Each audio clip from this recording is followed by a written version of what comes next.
Hello, I'm Vic Zane, and this is part 2 of my series How to Spear, a guide to enjoying solo PvP in Albion Online. In this episode, we will talk about equipment. I will help you pick out what to wear and what to take with you when you go out to solo PvP in the mists or in the open world with a one-handed spear. Okay, let's go over your offhand, head slot, armor, boots, cape, and then talk about how to actually play the spear. Now for the spear, as you've already probably understood, its flexibility lends to a lot of different builds being viable. There's no single item that you need to be wearing for you to enjoy your time with the spear. So for your offhand, you have two good choices, the torch and the mist collar. Don't stress over it too much and just pick one. I suggest to go with the torch. Not only is it cheaper, but I find it to be stronger as well because you want both cooldown reduction as well as the auto attack speed that the spear really benefits from.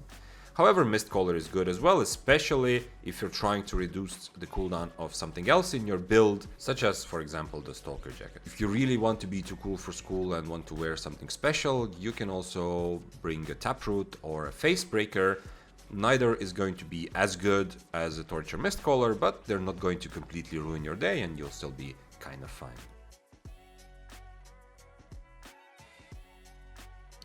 Next, let's talk about the head slot. Here you have a lot of different viable options. First of all, if you just want to be a basic bitch, you can go with a Hunter Hood or Guardian Helmet and not think about it too much. Especially if you are playing with a low IP set, both of these are good viable options, and they allow you to focus on learning other parts of your build and the spear itself while having a very simple button to press as a defensive. Now, next from there, strong choices are to have a Purge. Despite spear having a built-in W Purge for boots, there's still a lot of value to be gained from a Fiend Cowl or a Helmet of Valor. I personally prefer the Helmet of Valor. It allows you to make a lot more different plays than a Fiend Cowl, but it's up to you. Now, finally, once you are graduated from the Noob University and want to get an actual headpiece with your good spear build, I suggest choosing either the Stalker Hood or the Mercenary Hood. Now, both of these allow for a lot of flexibility and a lot of different things you can do with them. Merc Hood really is the absolute meta right now for almost any mist build because you have a slow, which can be used to run away, to chase, you have an interrupt, and if you time it correctly, you reduce your opponent's damage. It's just really strong right now. However, I personally play the Stalker Hood because I really enjoy being able to get people out of Invis, as well as giving that Stalker Hood gives you an execute option on the spear. We'll talk about it a bit about it later, but it's something the spear might sometimes lack in certain matchups, is you just simply damage, so it takes a lot of time to wither someone down, and I believe the Stalker Hood can nicely complement that. For other alternatives, so if you don't like any of the ones I've listed so far, there's some other alternatives which will be fine, maybe not as good, but why not try one? And those are going to be Mage Cowl, Soldier Helmet, Cultist Cowl, Cowl of Purity, and maybe even Duskweaver Helmet. So feel free to play around with what you like from this list, but I suggest that the higher IP you go, the more you start leaning towards choosing either Stalker Hood or Merc Hood, because if you do get into an equal fight against another high IP player who's using one of those, then they will probably have an advantage unless you get immense value from one of these other ones somehow.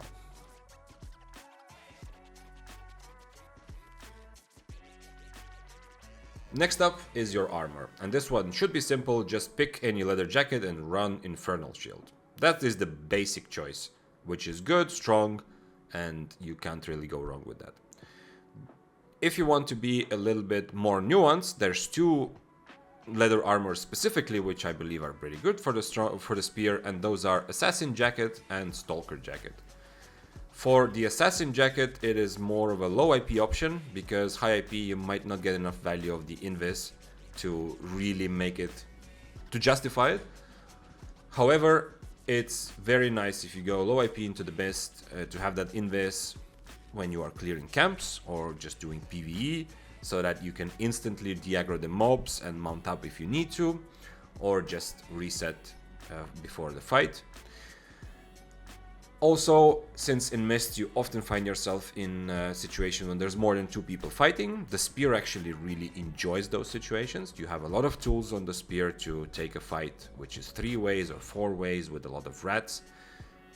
Invis gives you a very nice extra tool for that. I found that oftentimes people just forget about you. So if, for example, there's been 2 people chasing me and I just go Invis, those guys wait around for 2 or 3 seconds and then start attacking each other. So I can either exit the fight or go in as the third party myself now and try to get a kill. The second option you have, which is pretty strong, is the Stalker Jacket. Now this is not very good on low IP, but it is good on high IP because you're much more likely to be in a situation where you're trying to chase someone down who's running away from you, either someone that has lost a trade or someone who is just a gatherer or someone you're ganking who is lower IP and not fighting back. Stalker Jacket gives you that one thing that Spear kind of really lacks, which is burst damage. So it gives you a way to kill those people that you're chasing down. And it's just good damage in general.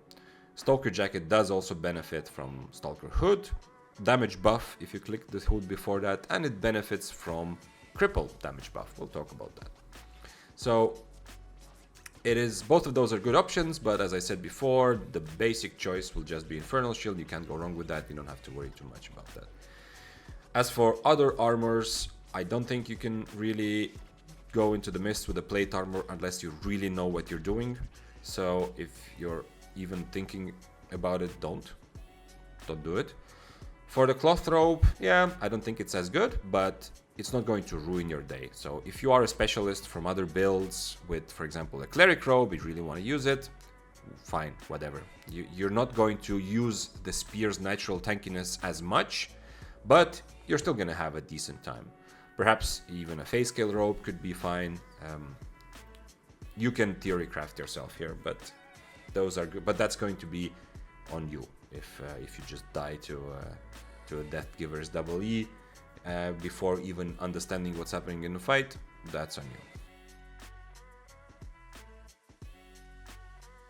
Next, for your boots, you have 2 good options. Either rejuvenating sprint on any plate boots. This is the meta for most builds, and it's also good for spear. It adds a little bit to your tankiness, which is what spear really wants, and it's just good overall. If you are more of a in and out kiting kind of player and you find yourself more in situations where you will benefit from cooldown reduction, sure, just go with any leather shoes and use refreshing sprint, and that's going to be fine. I don't think you should be using cloth sandals on spear because really you almost never run out of mana. The only way to run out of mana is specifically when you play the Impaler W and you get into a fight where neither party wants to commit for a very long time. This has happened to me maybe 10 times total over my 1000+ hours in the mist, so I don't think it really merits losing out on the other benefits of other types of boots. So just choose any random plate boots or go with the ones which have good stats, and that's going to be the best. However, if you really want to go for a high-end build, then Boots of Valor are going to give you that special little option to also run the special sprint, I don't remember the name, which gives you an extra tool if you're fighting against frost staffs or someone with a very predictable route or slow. And finally, for soldier boots, which are probably the most popular boots in Albion Online, I really urge you to not run Wanderlust on spear.